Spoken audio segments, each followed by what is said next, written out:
Welcome to We Got Goals, a podcast by aSweatLife.com. And you are coming to us in the middle of our deep dive on the history of fitness. We're going in on where the fitness trends have started, how they've evolved over the years, the business of fitness, the future of fitness. And today we have with us Jason Kelly from Bloomberg to talk to us about his book, Sweat Equity, and what he has understood about the economics of fitness and all of the money that we may or may not see going in and out of the business every day. So, Jason, we are so happy to have you. I'd love for you to introduce yourself to our listeners and tell us a little bit about you. Sure. Well, I'm delighted to be here. Big fan of your show and your work. I guess the introduction to me is you mentioned my book, Sweat Equity, which came out a couple of years ago, which was very much, thank you, as these things tend to be when they really work, very much a passion project. I've been a business journalist for longer than I care to admit, but probably about 25 years now, 25 years. And I came to this subject very honestly from the perspective of always following the money as a business journalist, but also keeping in mind the, sort of what I was doing in my own spare time, but looking at everything through a business lens. And I was just fascinated by what was happening around me. And I feel like the trend has only accelerated as your work has shown over and over again, that we are, no matter what else is going on in the world, we're drawn to this notion of taking care of ourselves, taking care of our bodies, taking care of our minds. I think this is an inexorable trend in that regard. And again, the economics and the business underneath it is the most fascinating part to me. Your book opens with the story of Flywheel, which is fascinating to us, especially in this moment, because, Flywheel is a casualty of the pandemic. But back in 2016, when your book came out, they had just secured a lot of money. They were, top 2 of the hottest cycling studios in the country. I'd love for you to sort of share that origin story and, why you sort of use that to kick off your book and what that says about boutique fitness as an industry. Yeah, I mean, it's funny, when you write a book, you're trying to capture a moment in time, but, also, hopefully with some sort of longevity and toward the end of the book, and maybe we'll get to this, I get into this whole idea of like cheeseburgers and cupcakes and sort of what's lasting and what's not. And, Flywheel was fascinating because it did, I think, still capture this moment where we were at that point where we were collectively flocking to boutique fitness. We were in this world where fitness was the new kind of gathering space, both physically and emotionally in many ways. It was a way that we were connecting with each other in real time, in real space, obviously pre-pandemic. And, there was an element of Flywheel, which I was fascinated by, that sort of spoke to our current culture of competitiveness. And I think there are elements of it that we see, and I bet we're going to talk about Peloton at some point. There are elements that we see that creep up with Peloton as it has its wild ride. And I think the other reason I was so fascinated by it is because there were interesting characters and also this influx of money, which, in my business is the ultimate validator. If you are able to convince venture capitalists or private equity folks or public investors or angel investors, whoever that is, to back your idea, that's at least the first level of validation alongside obviously customers and whatnot. So it felt like, and I think it still is like a really interesting moment where we were. I mean, wow, how the world has changed since then. And yet I feel like it's still instructive. You touched on something just now about how like fitness places were becoming a third place, essentially, the not home, not work place where we meet to socially gather. And I think a big recurring theme throughout your book too is the community aspect of fitness, where people, find like-minded people, whether that's through a competitive class like Flywheel or through the running community, which you referred to a lot throughout your book too.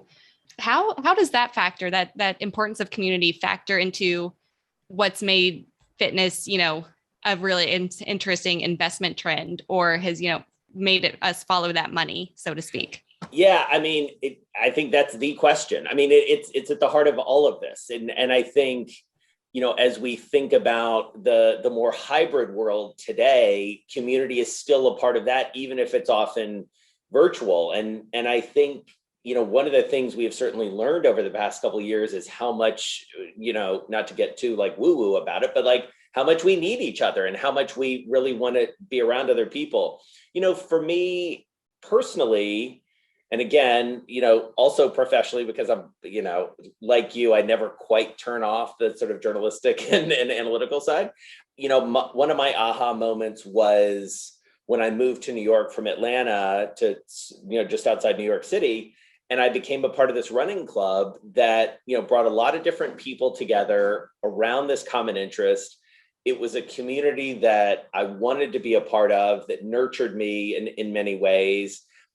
But it also changed how I lived my life in a lot of ways. And it changed me not just kind of physically and spiritually and emotionally, but also economically, in the sense that like I was signing up for more races. I was buying more shoes. I was buying the, gear that I saw one of my friends running with. I was buying my winter kit and my summer kit and all these different things. And so I think, one of the things that is just true in business is this notion that if you can get a group of people and a growing group of people to buy into a concept, there's a lot of economic, like literal economic leverage there.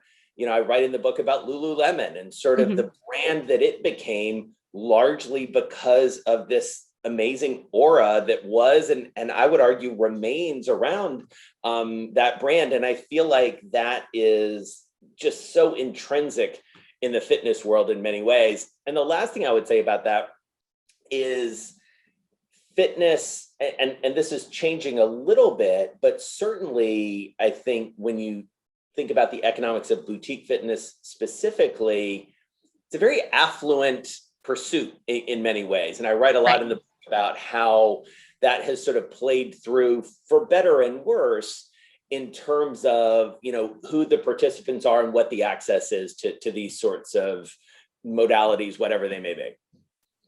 That reminds me of one of the concepts you talked about in your book. I think you would phrase it as like the barbell. So on one end is like the high end, affluent, $35 a pop boutique classes. And on the other hand is the Planet Fitnesses, or the ones that really are much more affordable and accessible from that point of view.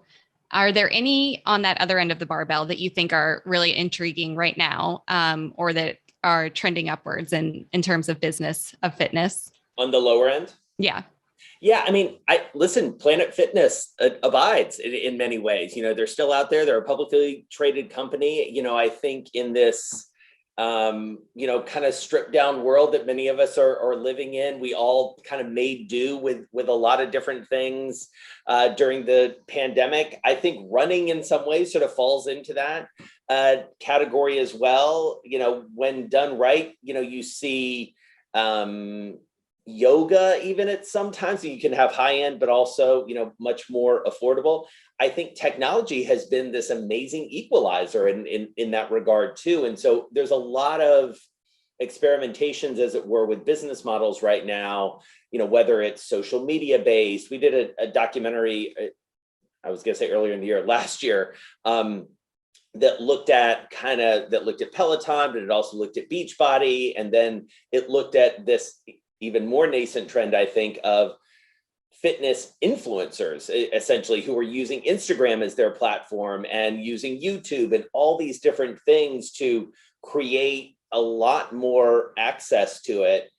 I think there's another element to that, which I'm quite fascinated by as well, and I'm guessing you've explored too, which is, making it accessible both economically, but also ethnically and by race, and not just having, to speak very plainly, like just rich white folks, like doing all these exercises, and also only people who have perfect bodies, like really appealing to a broader set of people. That's another, I think, lesson that we've all been learning over the past couple of years. And so it's interesting to see that play through the fitness world as well. Yeah, I completely agree that is something that we think about behind the scenes and, on our website a lot is actively challenging the fact that fitness, whether it's boutique or whether it's, a $10 a month virtual membership, needs to be for more than just, the rich white women who wear the Lululemon leggings and go to that very stereotypical yoga class. And to that end, I do think we're seeing some interesting influencers like democratize fitness in that way. I think about Jessamine Stanley, who's Black, queer, fat, and teaching yoga and has built like quite a following that way. She's exactly the person I was thinking of. By the way, we featured her in the documentary. I mean, she is like out there. Yeah, she's great. Yeah.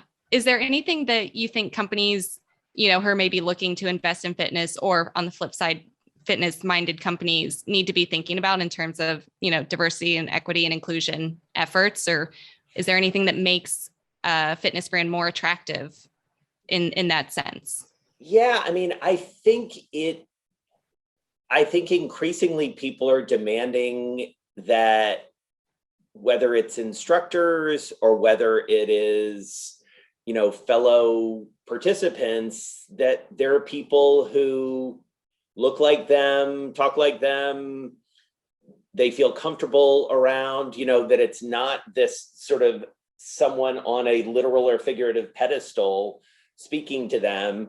I think when you look at something like Peloton, they have really widened the aperture, I think, over the past few years, and have had to, in order to grow their audience, to have people look, everyone who's instructing on Peloton is fit, obviously, but they don't all look the same. They have, people from different backgrounds, and I think you have to lean into that at this moment. I think we're seeing this, I also think and write and talk a lot about professional sports teams and professional sports leagues. It's a huge issue right now for pro leagues as well. I think the NBA has done a much better job than, say, the NFL of creating a product that not only features, but is organized and run and owned by, people of diverse backgrounds and opinions and all of those things. And I just think that we're not in a mindset collectively to really put up with anything else. Right. Things have changed and the toothpaste can't go back in the tube. You mentioned Peloton, so let's go ahead and get into it. Let's do it. Let's get into it. Peloton, I don't believe, is mentioned in your book, which came out in 2016. So they were I think their studio in Chelsea opened in like 2015, maybe 2014. So they were brand new on the fitness scene. We are very interested in them from aSweatLife. We've been lucky enough to chat with some of their instructors for our podcast. I'm interested from a personal project standpoint, where I'm just diving more into the language that they use and how they market themselves. But everyone that I know has been sending me Peloton stock prices and being like, oh my gosh, they're flipping out. They are completely bugging. The rails are falling off. Is that true? What do you think? So I'll go back to where you started, which is that the fact that it's not included in my book. And I will own what I was thinking at the time, which was, this is a stupid idea. It's not going to work. Totally. And I've said that to people at Peloton. I have written it. I've talked about it. I didn't think it was going to work, in part because I really felt at that moment in 2015, 2016, when I was writing the book, that we were sort of coming out of our homes in many ways. And I was really sort of bought into this idea.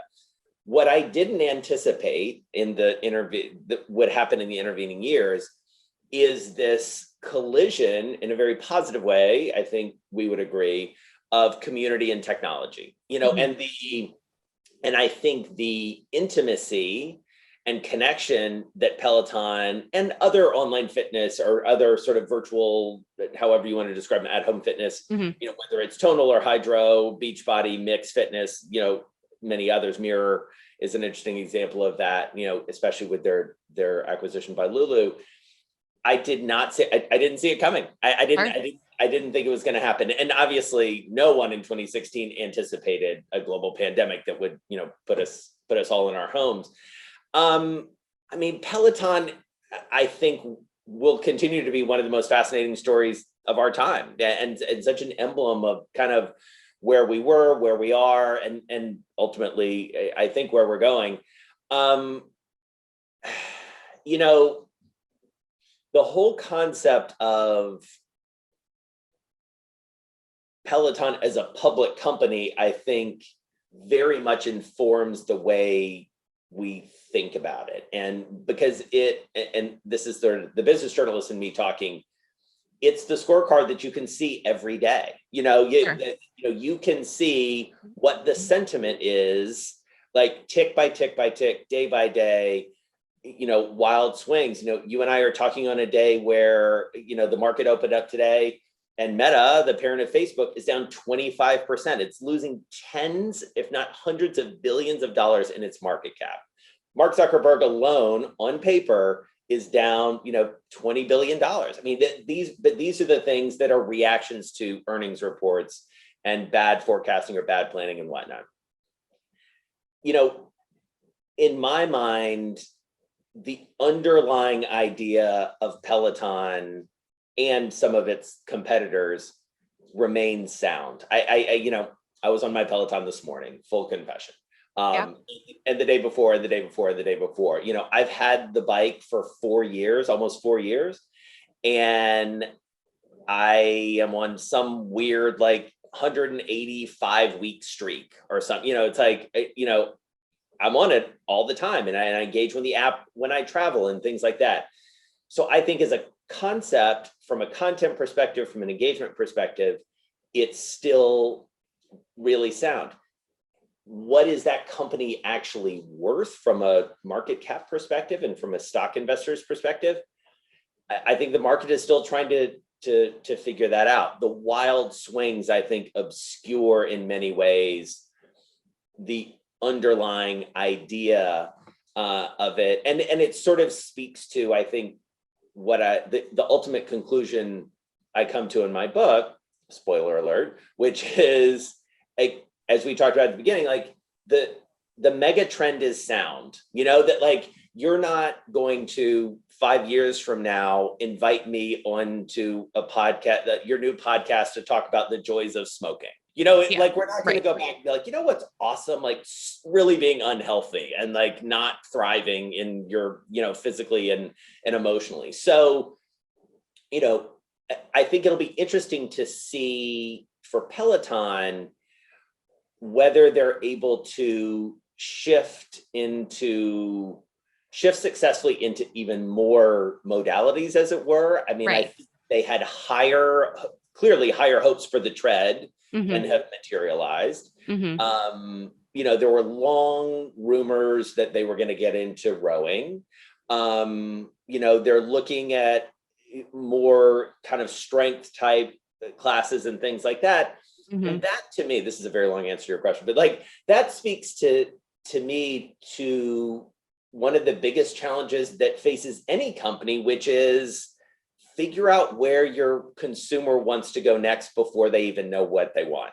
Right. And that's a big challenge. It's a huge challenge.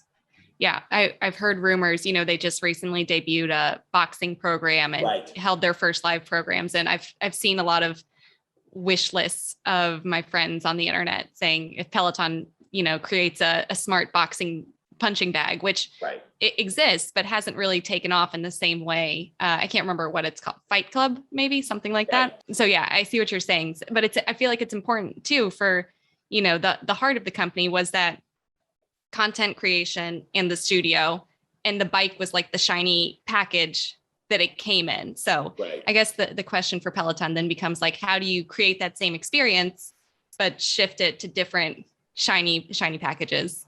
It is. And there is something, I mean, again, just speaking of my personal experience, I wasn't a big spinning guy. That wasn't my thing. I was not a SoulCycle devotee. I had done it. I wasn't a flywheel guy. I had done it. There is something very compelling about a relatively simple machine, but to your point, content that is constantly refreshed. I think I've I've had a chance as well to interview a number of their instructors, and I mean, they're legitimate celebrities. Like, they are stopped on the street. I mean, people know who they are across America and across the world. And, with hundreds of thousands, if not millions of people, depending on what the engagement is on the app and whatnot, there's a real, there's real value to that as long as they can keep creating compelling content. Yeah, I want to get into that a little bit more. There have been some really interesting pieces lately about the celebrity fitness instructor today. We've come a long way from Jane Fonda, being the celebrity fitness instructor of the past. And notably Peloton's instructors have become, I don't know if you would call it A-list, but like B-list celebrities for sure, probably A-list celebrities in New York. Yes. And a lot of that is because we had forced intimacy with them during the pandemic. We build these parasocial relationships, and it's so interesting to sort of analyze each of them as a business case study, right? Like, you have several of them signed. I think Tunde is signed with Nike now. Right. Like, they are sponsored athletes and they are their own business. At the same time, they're temporary in a sense, right? Like, they're not always going to be Peloton instructors. So to that sense, Peloton is always on the hunt for the next talent and, building that funnel, this is all just my long-winded way of saying, what do you think about the business of celebrity fitness instructors and how they're sort of, they're known for one thing, but they're sneakily diversifying their business portfolios this whole time? It's such a great question. I mean, I think about this all the time, and I don't know the answer to it. I had a chance to, on a documentary that we did last year about the future of fitness, in addition to looking into Peloton, I talked to Suzanne Summers, I talked to Billy Blanks, of Taibo fame. And, there is this category of folks like OG fitness instructors who have managed to, in some form or fashion, remain not just relevant, but very successful. I think you're really onto something in the sense that the most successful Peloton instructors, you think about Ali Love, you think about Emma Lovewell, Tunde is a great example as well. Cody Rigsby being on Dancing with the Stars. I mean, I would argue that like elevated him in many ways, and transcended. I bought stock in Peloton once they announced Cody Rigsby as a dancer. I mean, that's not panned out yet, but I was like, people are going to get to know this guy and see his personality and fall in love with him, and at least maybe download the app's free trial. Exactly. And so when you think about, their social presences and all the different things that they're doing, they are clearly, building, as you say, sort of like diversified portfolios and empires for themselves, as they, many of them are very young. And so, as they get older, what are they able to do that, keeps them relevant? They have an amazing platform in Peloton right now. On the other hand, one of the early Peloton instructors, Jennifer Jacobs, is now on the Beachbody platform. Are they ultimately famous enough to just use sort of an inexact word to sort of stand on their own? Maybe. Right. I don't know. I think that's going to depend in part on how we choose to consume this content going forward. And, I would imagine that it's something they as Peloton instructors think about all the time, and any other instructor. And I think you saw that on a smaller scale and anecdotally with the biggest SoulCycle instructors, who had these like sort of cult, obviously much smaller followings because they needed those people to be physically with them. But, people were subscribing, as it were, in terms of showing up or not showing up, depending on the instructor. So it's not a new concept, as it were, but the network effect of a Peloton being the biggest player out there is massive. So I'm fascinated to see where it goes. Yeah. And I want to eat my words quickly because, as I was speaking, I was remembering interviews I've done with people, who are older than me.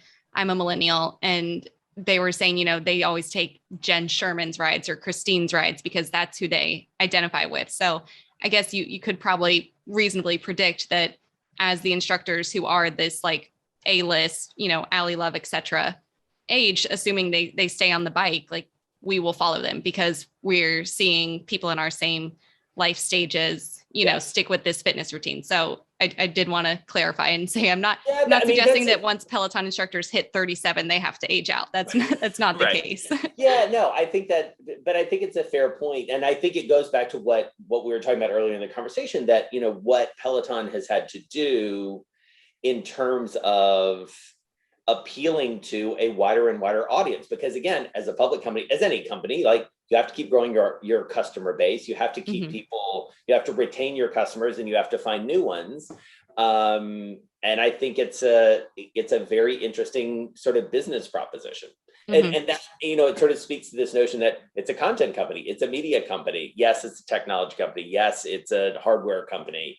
And, I think one of the things that makes Peloton both very compelling, but also sort of tricky to value and tricky to predict, is that it is all of those things at once. As we are recording this in early February, I'll ask you one last Peloton related question, and then we'll get into some end matter.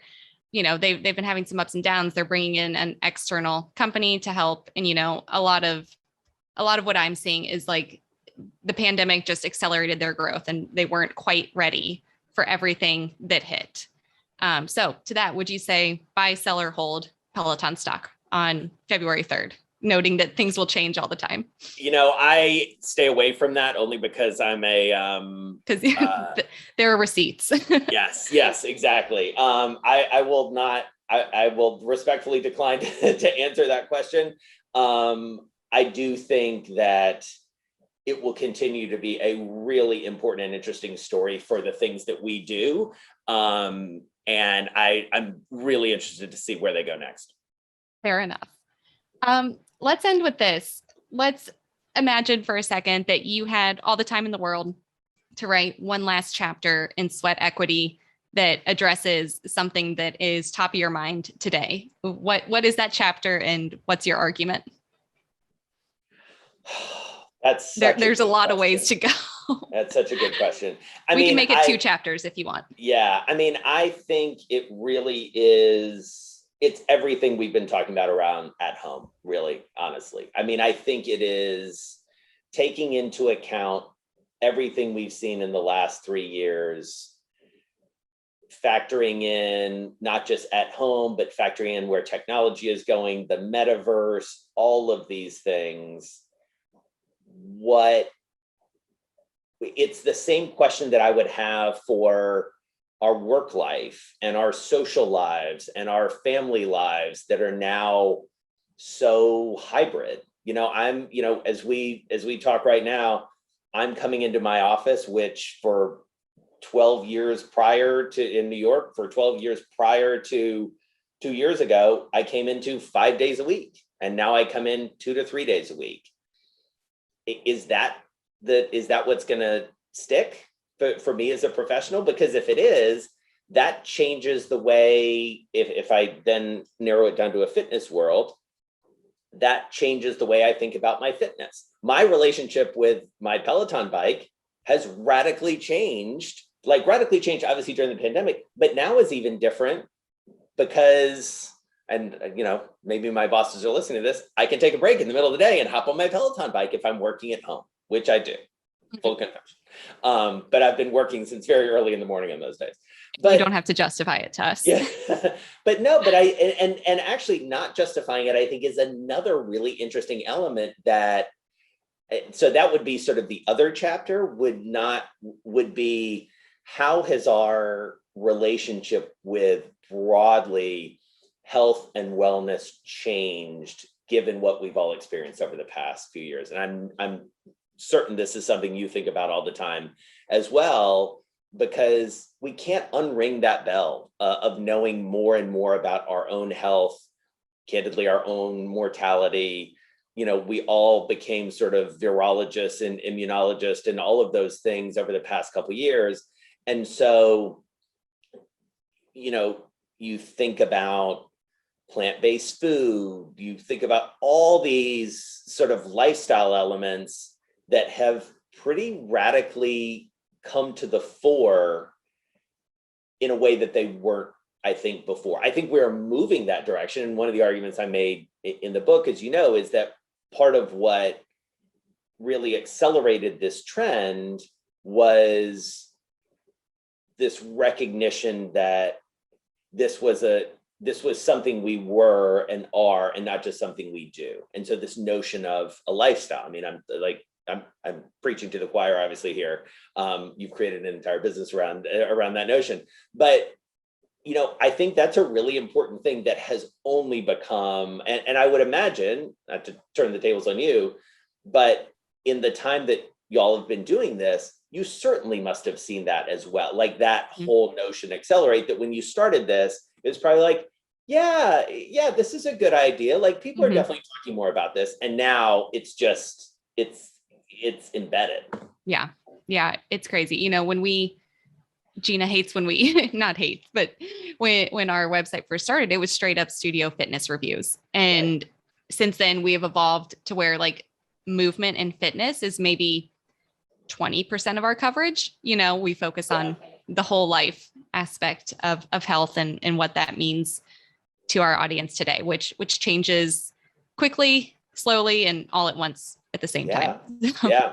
And I think these, again, not to keep sort of beating this horse, but like this notion that there are certain things when it comes to your health and wellness, whether that's physical or emotional or mental, that once you can't unknow, and I think that there are certain things that, whether it's more time, I have a young daughter, it's like, I have a hard time imagining not spending the chunks of time that I've spent with her over the past couple of years going forward. So that like informs something. And like, if you sort of don't know what you didn't know, or now you know what you didn't know, like it's a very different calculus. And I think that plays through to everything we've been talking about. Always moving forward. Jason, thank you so much for being on the podcast today. I would love to give you a self-promotional minute to tell us where we can find your work. That documentary that you mentioned on the future of fitness sounds fascinating. I'd love to know where to find it. This is your shameless plug. Oh, good. Thank you. Yeah, I mean, we do a lot around the business of sports, very broadly speaking, at Bloomberg through our Quicktake Originals series. So if you go to Bloomberg, if you just sort of search my name in Quicktake Originals, you can find just about everything. But I believe the website is bloomberg.com/QT/series, and you can see all my work there. Awesome. Jason, thank you so much for being on the podcast. Thank you.